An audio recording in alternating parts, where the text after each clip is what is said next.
gracias, que es, bueno, quien organiza... Mío esas tonterías, pues, que es quien organiza las estanterías. Nosotros tenemos aquí siempre todas estas pilas de libros, que son libros nuevos mezclados con libros viejos, libros que hay que devolver, libros que son pedidos, ¿no? Y es complicada la organización de una biblioteca, ¿no? Pero muy interesante. Entonces yo vengo y la... Y este ciclo de conversaciones pues nace con esa idea. Cómo nos organizamos mentalmente y cómo organizamos nuestra biblioteca como un reflejo de nuestra propia vida.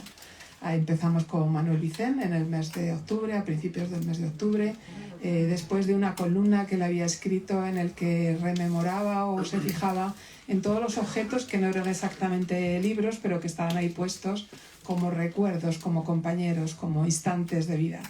Y esta tarde, bueno, esta mañana, este mediodía, pues tenemos la suerte de tener a Natibel Preciado. Muchísimas gracias por Natibel, por haber aceptado esta invitación. Y yo creo que esa conversación que se inicia ahí en octubre, a primeros de octubre, Juan, con Manuel Vicent, creo que a través de Natibel tiene ahí un hilo conductor, ¿no? Sí. Clarísimamente, ¿no? Pero estuvo también Gutiérrez Aragón. Gutiérrez Aragón también estuvo, pero me parece que estamos como en una senda, ¿no? Del periodismo literario, por así decirlo, por ver qué es lo que ha pasado en este país en estos últimos años, cómo el periodismo acompañó a los periodistas, escritores, ¿no? Y bueno, pues aquí estamos para seguir conversando sobre esta época, este momento pasado, este momento presente y quizá, quién sabe, del incierto futuro. El último libro de Natibel Preciado está aquí, salió el año pasado, me parece, ¿no? Febrero de este año ya, Palabras para Olivia. Bueno, Natibel es escritora, ha publicado un montón de libros, ensayos y también tiene muchísimos reconocimientos. Así que nuestro gran reconocimiento aquí en la Alberti por estar aquí esta mañana. Perdón, gracias. Pues yo me siento honradísima de estar en esta librería. Siempre estoy de aquella parte y por fin he conseguido estar en esta, que es lo que es un honor realmente. O sea que muchas gracias, Lola. Y gracias, Juan, por elegirme para el baile. Curioso lo que estás diciendo porque yo siempre en efecto he visto a Natibel en ese sitio mirando, fijándose, porque no es lo mismo mirar que fijarse, pero mirar es algo que tiene mucho que ver con la actitud de esperar, sobre todo de esperar que vaya bien, que lo que está pasando vaya bien. Y yo siempre he visto en Natibel, en un oficio que es el nuestro, de periodista también, que a veces no mira bien, que Natibel siempre se ha fijado como para ayudar al que está diciendo. Yo la veo, por ejemplo, en la televisión, donde a veces coincidimos, pero la veo cuando veo que ella está, yo espero a ver cómo se fija. Y cómo se fija en lo que están diciendo los otros. De modo que no es imprescindible que ella diga.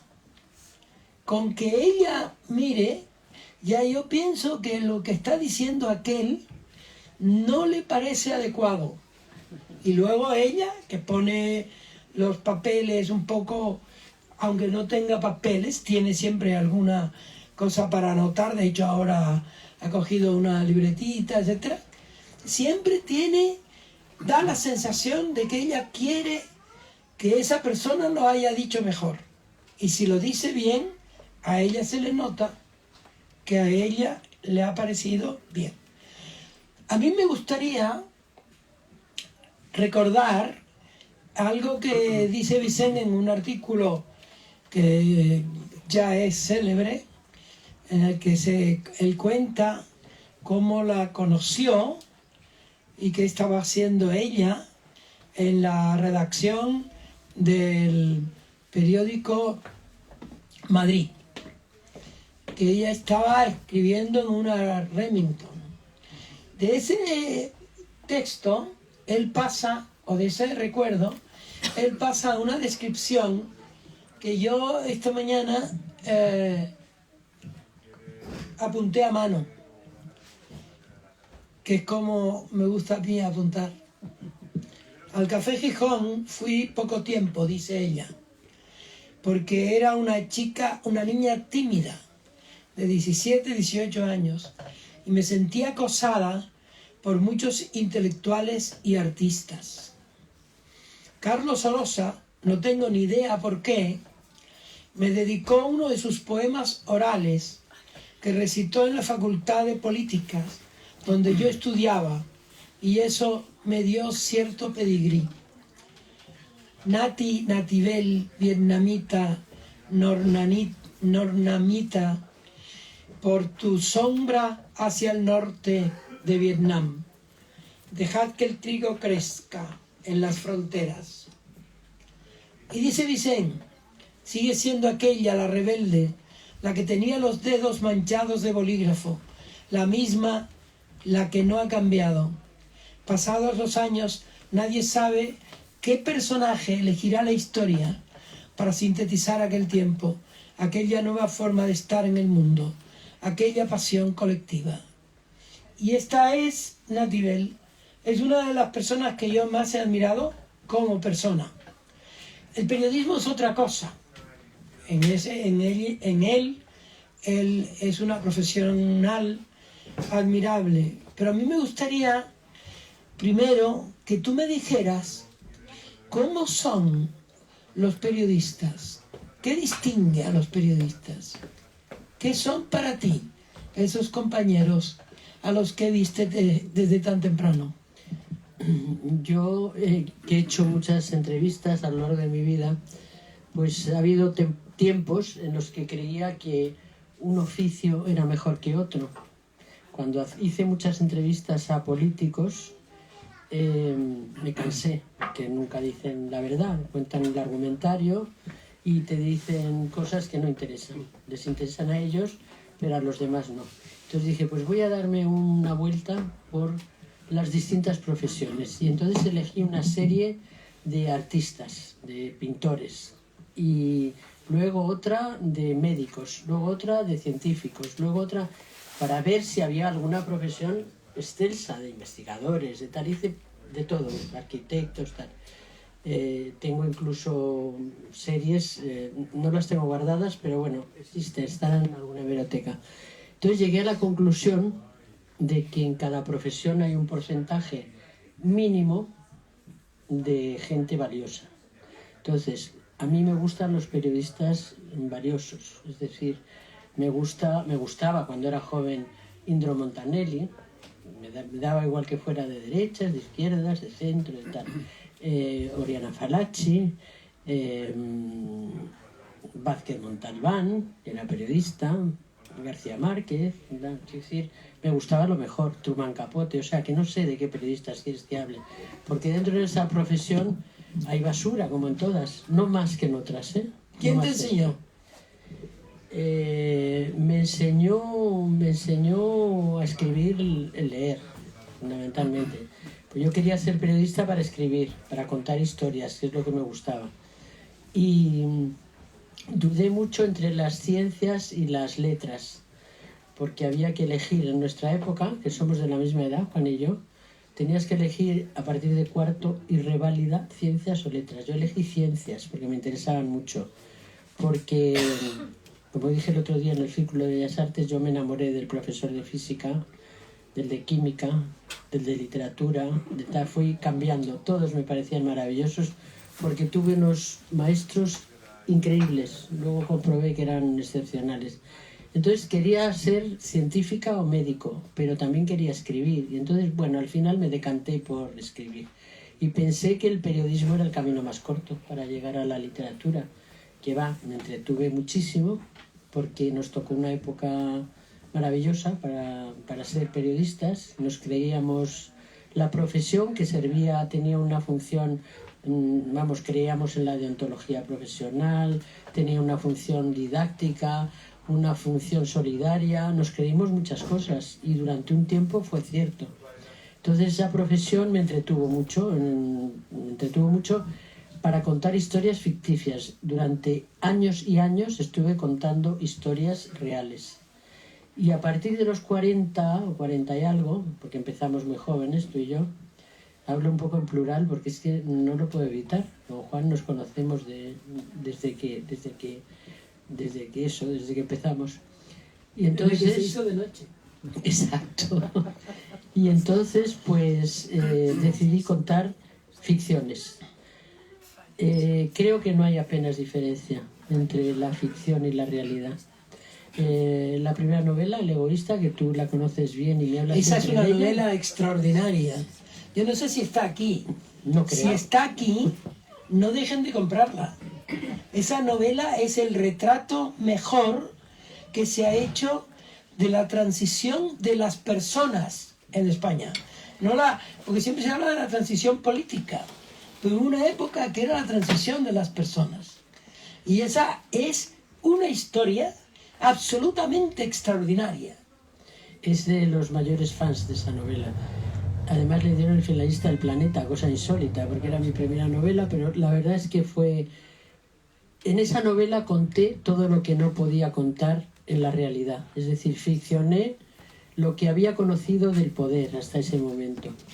Y el viejo que me inspiró esa novela era un hombre poderoso que luego acompañé de mucha parafernalia, es decir, que no es la historia de un personaje, pero sí es la historia de en qué consiste el poder, cómo se queda uno cuando lo pierde y qué sensaciones tenía este hombre poderoso cuando se quedó sin poder y nadie le hacía Ahora, caso. yo desde que lo empecé a leer, yo lo veía, porque claro, yo a ese hombre lo veía, y lo veía con frecuencia en las fotografías, pero también en los actos. Y siempre tenía las manos detrás, ¿no? Como si no estuviera haciendo nada. Siempre parecía que no estaba Lo hizo haciendo todo. nada. Y en ese libro lo hace todo, cuéntalo. Es que lo hizo todo, no, pero no era él solo. Fue muy curioso porque se identificaron con él muchos personajes poderosos de la época. Concretamente uno, voy a decir incluso quién es, porque me sorprendió, yo no le conocía, me llamó la amante de un banquero, que yo le conocí brevemente en un Al Carmen. banquero.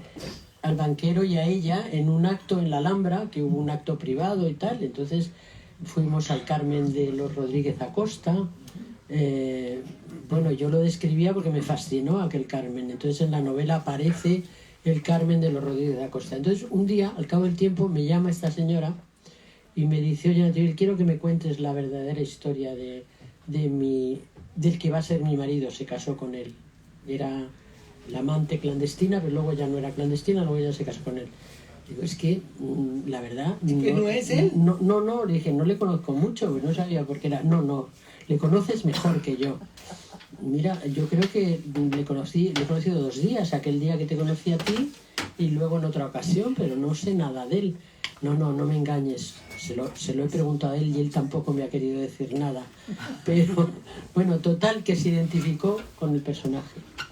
Y no era, evidentemente. Y muchos más, me pasó con muchos ¿Y quién más. era ese personaje? Ahora ya lo puedes decir. No, nunca lo he ¿Ah, dicho, no? porque tú sabes que no es un personaje real. Como dice Raymond Carver, estamos desperdigados entre todos los personajes de una novela, y ese personaje es parte de la novela. Pero en este caso, el libro el egoísta es un libro sobre España.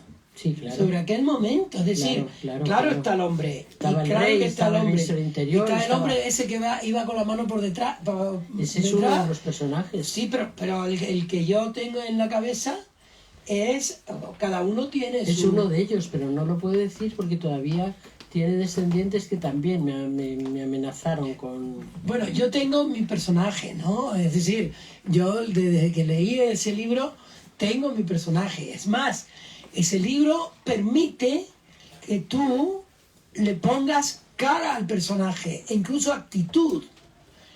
¿Qué querías tú contar cuando cuentas ese personaje? Pues todo lo que yo había conocido de los despachos del poder, de las maniobras, de cuando alguien, este y otros hacían alardes de poder delante de mí y entonces descolgaban el teléfono y decía, espera, vamos a hablar con la ministra de Justicia. Y entonces ponía el altavoz y hablaba con la ministra de Justicia. Oye, fulanita, tal. Pero un momento, vamos a hablar, porque estamos haciendo ahora unas cosas. Varios me lo han hecho, o sea, como... Espera, voy a llamar al presidente. Y entonces llamaban al presidente y ponían el altavoz. Y tuve una compañera de trabajo que hacía eso mismo con el rey. O sea, que es maravilloso contar el poder. Y no era desde Bárbara dentro. Rey. No, ya lo puedo decir porque lo contó ella. Yo había guardado el secreto toda mi vida, estuve trabajando con ella años y años y años, aguantando sus secretos, porque eran, claro, eran muy impactantes, y lo contó ella en un documental. Me hundió la vida porque dije, no es posible. Keka. Keka, sí. Keka. Y entonces, Keka, cuando yo llegaba a su casa... La fotógrafa. Hablaba él, ¿no? Y decía, espera, está llamando este. Ponía el altavoz, hola Kekita, ¿cómo estás?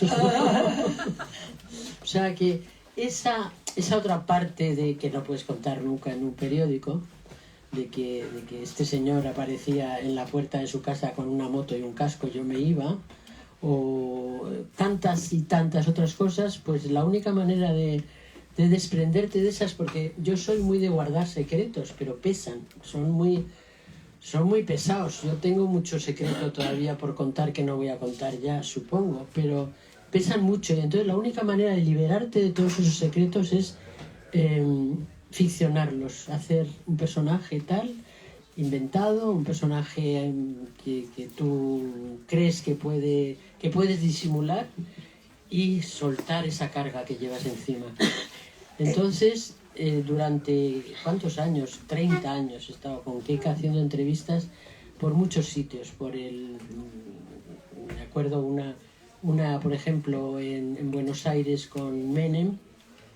Menem era gafe, y entonces decía, no, pero si te decía que acércate, era extremeña, tenía acento extremeño, decía, acércate, pues si estás muy cerca de él, el gafe se pasa y tenemos que volar, entonces vamos a hacer una foto con él. Menem, claro, Keka era muy guapa, quiso ligar con Keka, entonces nos invitó a la finca de los Olivos.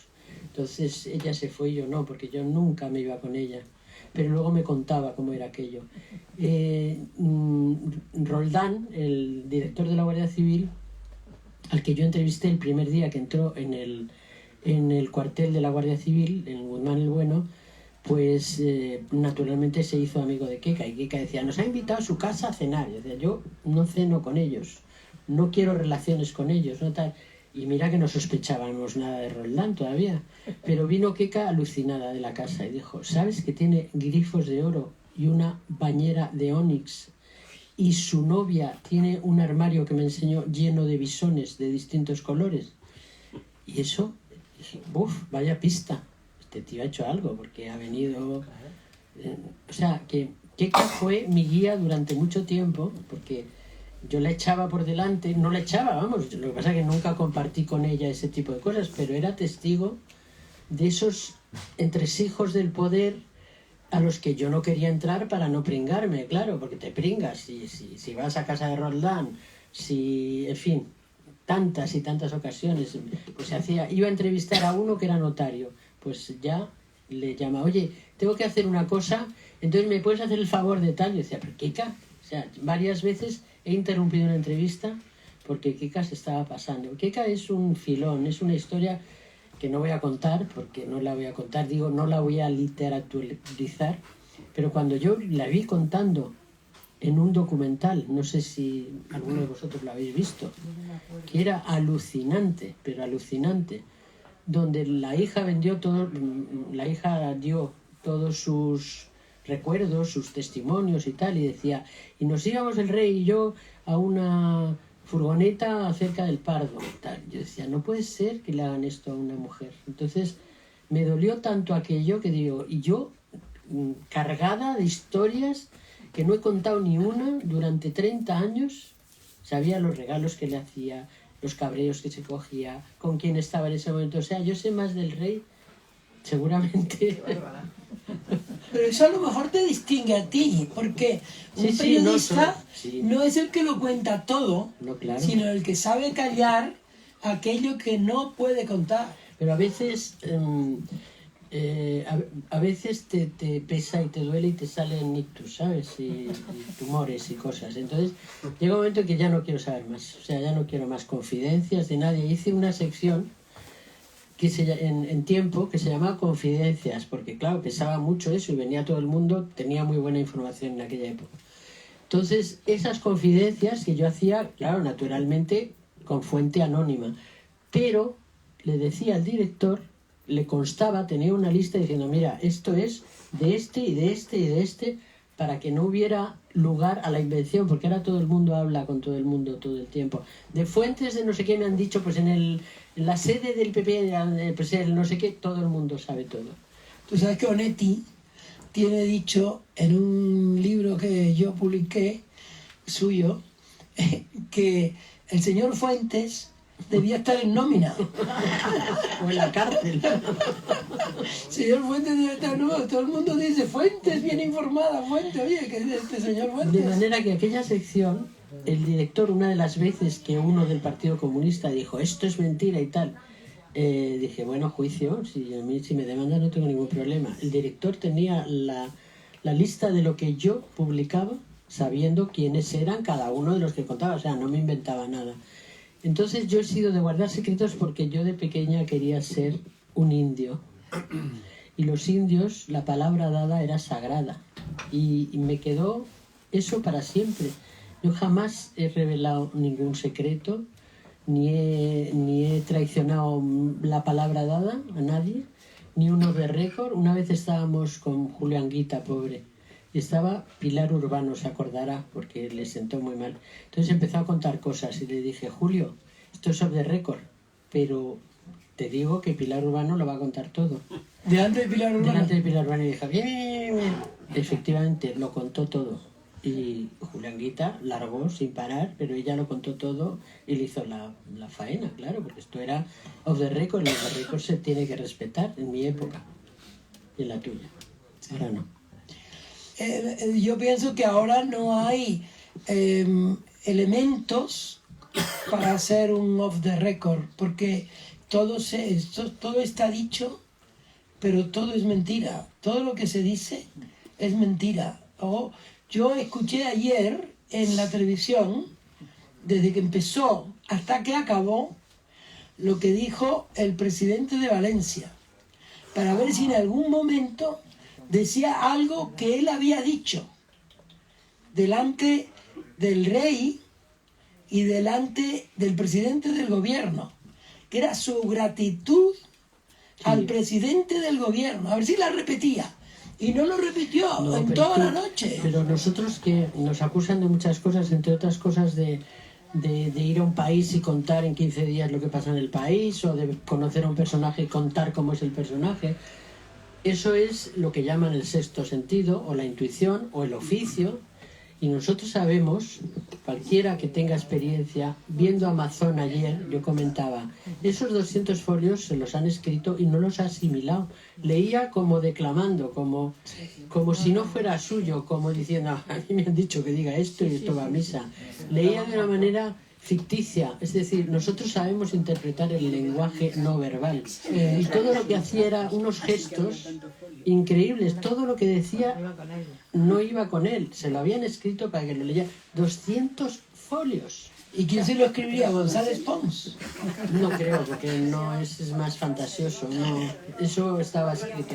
Perdón. Escrito en letra grande. Sí, claro. Ponerse las gafas. Sí, pero estuvo 2 horas. Los 200 folios.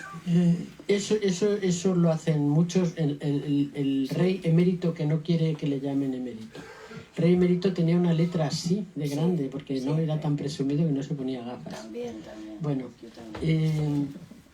sí, efectivamente, o sea, no sé quién se lo ha escrito, probablemente tiene un jefe de gabinete. Antes yo sé, porque estuve en una intervención suya hace mucho tiempo, y dijo al final de la intervención, que me pareció insólito, este discurso, porque le aplaudieron mucho, no lo he escrito yo, lo ha escrito aquella persona. Fue insólito eso. ¿Lo dijo? Sí, yo dije, Mazón. Mazón. Y le dije, oye, enhorabuena, es la primera vez que oigo esto y tal. Fíjate cómo terminó la cosa, que claro, lo ha escrito otra persona, pero él no tiene nada que ver con él. Lo que contó ayer no tiene absolutamente nada que ver De con todo él. lo que has vivido tú como periodista, ¿qué es lo que más te ha llamado la atención de lo que has escuchado y también de los colegas con los que has estado? De lo que he escuchado, muchas cosas, millones de cosas, no sé, Juan, imposible, pero por ejemplo, un día estaba yo en el despacho, esperando en el despacho de la Moncloa, en un despacho de la Moncloa, que estaba el vicepresidente del gobierno para hacer una entrevista a Alfonso Guerra. Entonces estaba esperando allí, me daba vueltas porque tardaba mucho y entonces vi salir a Calviño del despacho. Y salía corriendo y tal, y le iba a saludar, y Calviño era una de mis fuentes, porque era muy lúcido y estaba muy bien informado, sabía mucho más que Alfonso Guerra y que todos, en fin. Y entonces con Calviño yo tenía mucha relación y entonces salió corriendo y tal.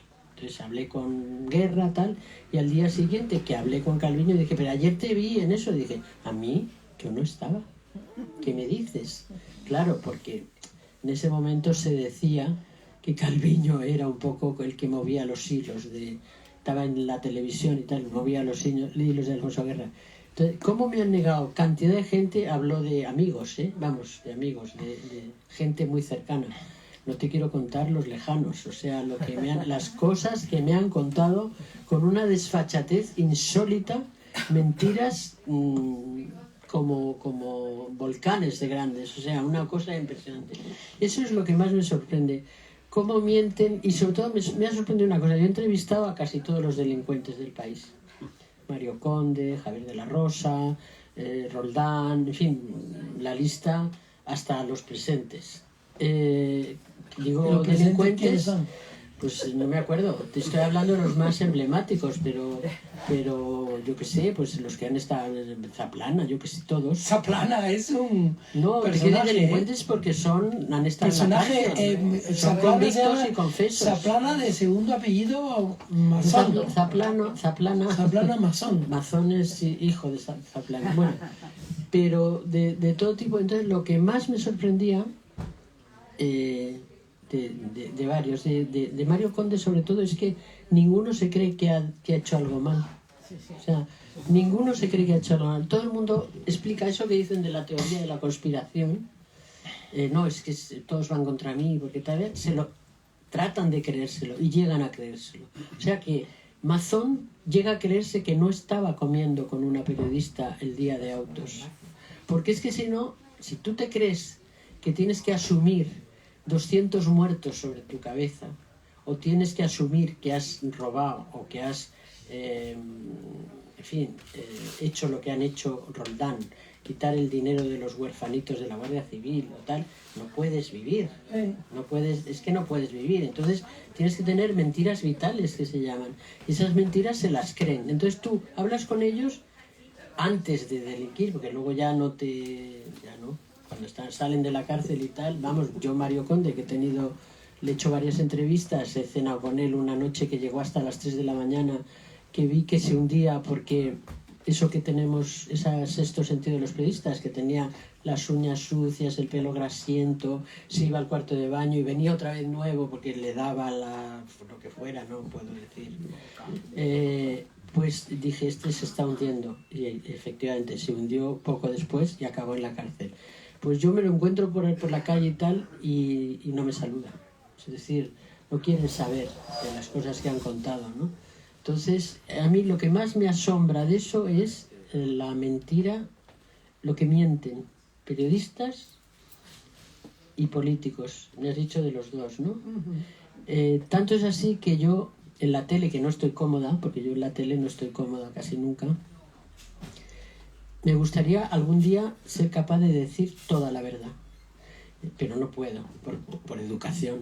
Y cuando alguien, un poco de la verdad, algún compañero o compañera, eso sí lo digo, un poco de la verdad lo digo siempre, pero decir, por ejemplo, cuando un compañero que sabes que está mintiendo, lo sabes, dice, he hablado con tal y me ha dicho y va a pasar, y decir, mentira, eres un mentiroso, eso no es verdad, te lo estás inventando. Me encantaría, pero claro, por mi carácter, imagínate, tú, yo que soy discreta, moderada, ecuánime, digo eso, y me echan de los sitios y yo qué sé, lo que puede pasar con... me pegan una patada. Hace muchos años había uno que fue director de Mundo Obrero y que luego se hizo de extrema derecha. Eso es, hay muchos de esos. Que se llama Antonio algo, no me acuerdo. Sí. Que es de Ciudad Real o por ahí. Sí. Que en una tertulia de esas de la televisión, pero de las primitivas, Sí. Dijo tal cosa.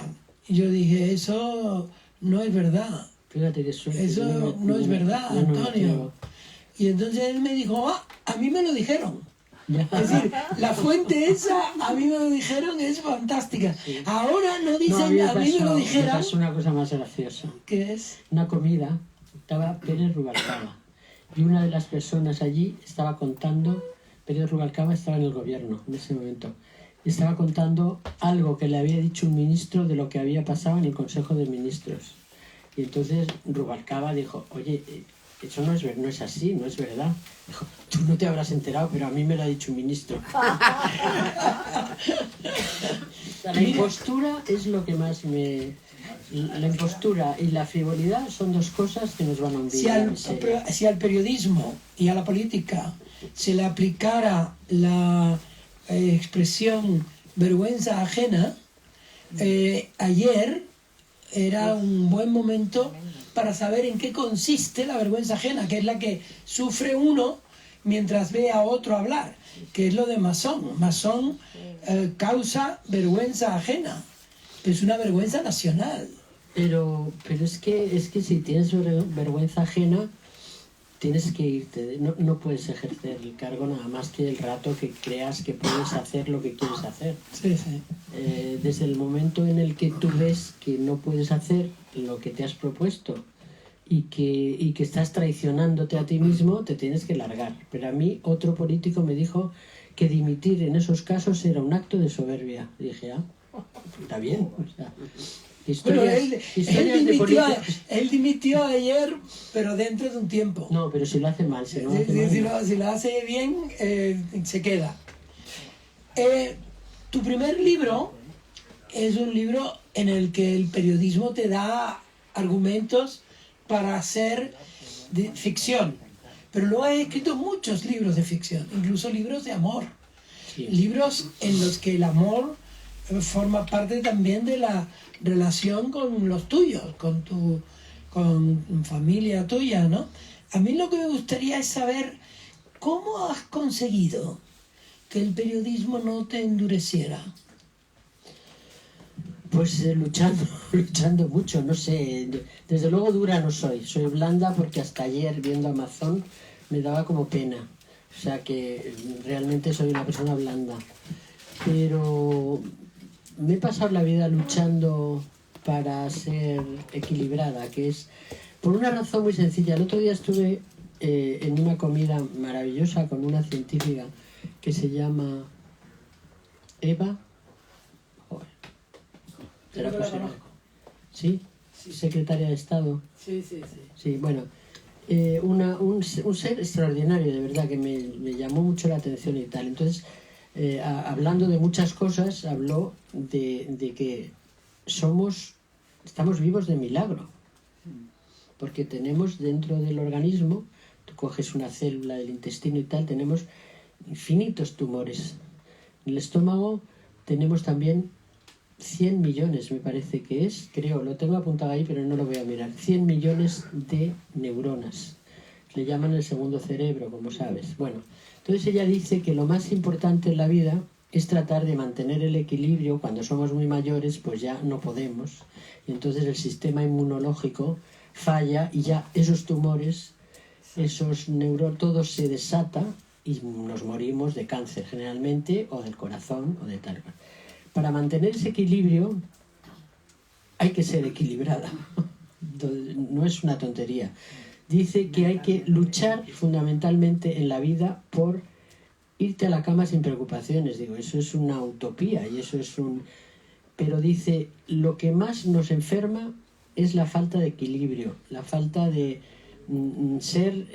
saber que estamos, el irse a la cama sin preocupaciones es saber que no estamos engañándonos, mintiéndonos, fastidiando al prójimo, haciendo faenas. Entonces, para mantener el equilibrio tienes que estar siempre en, bueno, es muy clásico, en ese justo medio, ¿no? Que es luchar contra mí misma y contra ti mismo. Y el día que pierdes el equilibrio, si tienes conciencia todavía, porque hay gente que pierde la conciencia y se engaña y no sé lo que les pasa. Hay capos de la mafia que duran 100 años, algunos. Pero si tienes conciencia y llevas una vida más o menos, si eres decente, en cuanto pierdes ese equilibrio, salen los tumorcitos y se reproducen y te atacan y te dan cáncer. Decía, de todos los que estamos aquí, el 30% vamos a tener cáncer. Es decir, cuando ya eres muy mayor, pues tienes cáncer. Pero ese equilibrio que yo lo he aprendido porque mi padre era un señor de derechas, terrateniente santo, varón santo, yo le adoraba, y mi madre una represaliada de la guerra. Estaban siempre haciendo pactos, siempre tratando de llegar a acuerdos porque se adoraban. Sobre todo mi padre estaba colado por mi madre. Entonces, esa especie de entente siempre de quito el parte. Bueno, mujer, no seas exagerada, vamos a poner tal. Hago tal. Esa especie de... Yo lo único que he hecho en la vida, Juan, importante, de verdad, es, de verdad, elegir unos buenos padres y un buen colegio. No lo he elegido yo, pero si me hubieran dado a elegir... ¿Qué colegio es? De Crowley se llamaba. Ah, sí. Hubiera, en ese momento, eran los profesores, no era el colegio, era el director y los profesores que eran de verdad excepcionales, por eso me enamoraba de todos, hasta de todos. Sí, claro, de la de geografía, de mujeres, hombres, estaba fascinada siempre con ellos porque eran excepcionales. Y eso es fundamental porque es la base de tu vida. Este último libro, hablo mucho de la infancia, no de la infancia, de mis recuerdos de los lugares, de las cosas que aprendí por primera vez. Eso es lo que... vivo de las rentas, vivo de eso, porque tengo unos pilares muy sólidos que son esa infancia, esos padres y esos maestros excepcionales, esos profesores excepcionales. Es muy difícil encontrar en nuestro oficio a alguien que escribiendo ficción, por ejemplo en tu caso, o para ficción también, me podría decir, tiene a flor de piel el abrazo, el sentimiento, la capacidad de decir, este es mi hermano, yo lo quise y lo quise por esto. Es muy difícil encontrar en nuestro oficio personas como tú. No creas, yo... No, es difícil. Tengo algunas. Seguro, pero que es difícil. Es difícil, porque sobre todo ahora los periodistas forman parte de una casta que habla sin saber. Y eso te hace... no te hace inmune al engreimiento. O sea, el periodista hoy no es como tú, en general. No, yo estoy lo que quiero, fuera de juego. Lo que quiero, el último libro, cómo nació y cómo sigue en ti. Este nació precisamente, estaba escribiendo otro, como tú sabes, porque te tengo al día. Estaba escribiendo otro que era como el último libro. Este ya va a ser la última novela, se llama La herencia, tal y cual. Y de repente mi hermano se puso enfermo y yo iba a verle con los nicanores estos de Boñar, que en la presentación del libro estuvieron muy presentes porque eran la Magdalena de Boñar de Nativel. De Proust Nativel. Entonces, hablando con él, lo único que de verdad le interesaba, que es lo que nos pasa a todos, era hablar de los recuerdos de la infancia, de los amigos, de los sabores, de lo que comíamos en casa, de las cosas importantes de la vida, que son esas, no son otras, porque hables con quien hables, al final lo que le interesa es la cercanía, el entorno, la película que la ha dirigido, que es muy pequeñita, sus cosas, ¿no? Sus cosas profundas. Uno se da cuenta, bueno, el hecho es que se puso enfermo, hablamos de eso, él se calmaba mientras teníamos esas conversaciones, y dije que me gustaría transmitir que esto es lo importante de la vida. Entonces lo situé en el lugar de nuestra infancia, contando los recuerdos de la época, las cosas importantes que se nos quedaron grabadas, y luego los personajes me los inventé después de saber que lo que quería era contar, transmitir sentimientos. Y luego pues apareció Olivia, que es una señora que se parece a mí, no se parece a mí porque es, bueno, muchísimo mejor que yo, bestselera, rubia, guapa, alta, elegante, casada con un banquero, tal. Entonces fui rellenándolo de personajes que yo creía que eran muy imaginativos, muy ficticios, muy literarios, y luego te das cuenta de que todos tienen algo de ti también, ¿no? Que el paisaje, el entorno, el lobo, el perro, los helados, la música, el locutor. Se iba a llamar El Locutor, que yo creo que era mejor título, pero me lo cambiaron.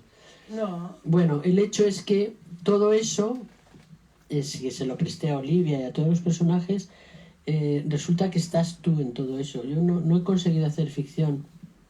El libro de los elefantes, El Santuario de los Elefantes, que era como un cuento absolutamente imaginativo y tal, al final me veo en todas partes. Hay gente que me recuerda, este es fulano, ¿no? Porque lo que dice, siempre hay alguien que te identifica. O sea que la ficción es muy escasa en la vida. Porque claro, los sueños son la purita realidad.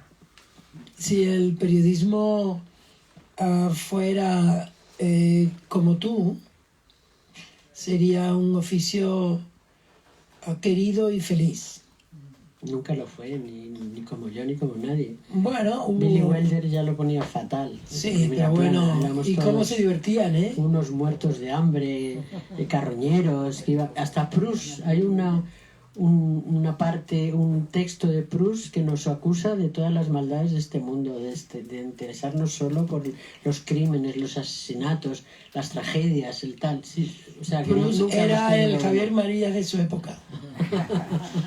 Ahora, Me encantaría, Javier María, saber esto. hay una frase de Albert Camus que a mí siempre me ha fascinado y que tiene que ver con lo mejor de lo que es el oficio de periodista. Una noche estaban cerrando el periódico Combat y él consideraba que les había salido bien ese periódico en concreto. Era un periódico además de la Resistencia en París. Y él invitó a todos sus amigos, a todos sus compañeros de trabajo, a tomar una copa de champán en una boate cercana. Y gritó al brindar, vale la pena vivir para este oficio.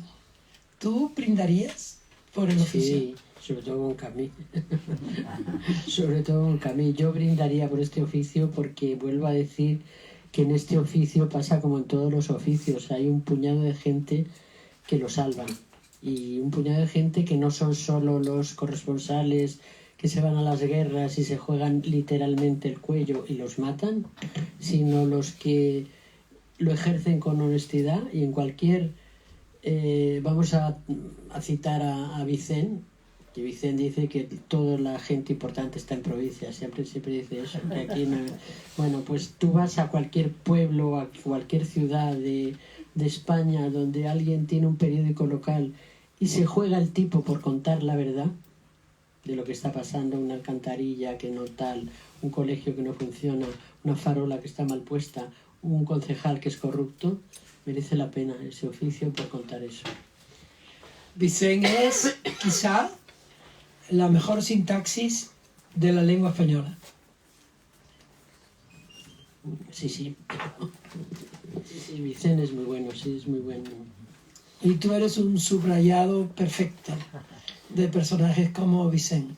Tú le has dado al periodismo un sosiego que no debiera acabar nunca. Pero yo estoy fuera de juego, Juan. Yo nunca he sido... Fuera de juego no está sino Julio Cortázar. Todos los fuegos, el fuego me dedico. O sea, que fíjate tú, tengo ese libro ahí como... Sí, señora. Bueno, ha sido un placer compartir contigo este rato y compartir contigo un oficio que ojalá, repito, tuviera de ti más de lo que tiene. Ojalá hubiera un puñado de gente como el corralito que tenemos nosotros todavía y seguimos vivos y conservándolo. Muy bien. Gracias. Bueno, Gracias a todos. yo me tengo que ir a Cádiz ahora. La Tenerife, no recuerdo No me bien. acuerdo tampoco. ¿Alguna pregunta? Lola. Sí, he llegado tarde a nivel. Juan. Pues entonces no te has enterado de nada, Cerecedo. Mira, hablando de los libros, ¿eh? Pero sí he leído tus novelas, como bien sabes.